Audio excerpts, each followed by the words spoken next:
మహిళల సంక్షేమమే ప్రభుత్వ ధ్యేయమని ఎమ్మెల్సీ ప్రభుత్వ చీఫ్ విప్ పట్నం మహేందర్ రెడ్డి అన్నారు. మంగళవారం షామీర్పేట్ మండల పరిధి అలియాబాద్ చౌరస్తాలోని ఓ ఫంక్షన్ హాల్లో నిర్వహించిన ఇందిరా మహిళా శక్తి సంబరాల్లో భాగంగా మేడ్చల్ నియోజకవర్గంలోని స్వయం సహాయక సంఘాలకు వడ్డీ లేని సుమారు 2,33,00,000 రుణాలు ఎమ్మెల్సీ ప్రభుత్వ చీఫ్ విప్ పట్నం మహేందర్ రెడ్డి పంపిణీ చేశారు.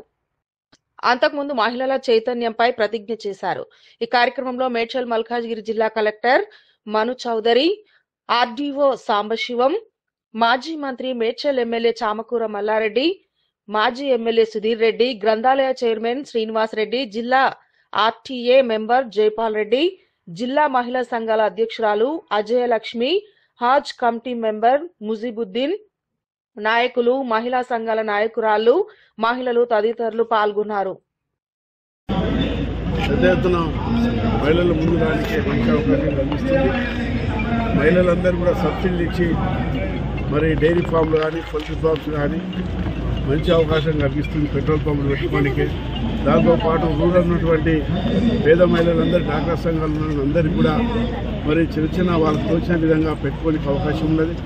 సిటీ ప్రాంతంలో కూడా చదువుకున్న మహిళలంతా కూడా మరి పెద్ద ఎత్తున మరి కంపెనీలు పెట్టుకుంటే వాళ్ళకు కూడా సబ్సిడీ ఇవ్వడం జరుగుతుంది. కాబట్టి మరి ఇది ఈరోజు మన మేడ్చల్తో పాటు తెలంగాణ అన్ని జిల్లాల్లో కూడా మరి వడ్డీ లేని రుణాలు ఇవ్వడం జరుగుతుంది.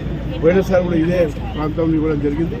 ఈ వడ్డీ లేని రుణాలతోటి మహిళలంతా కూడా పెద్ద ఎత్తున ముందు రాలేదు.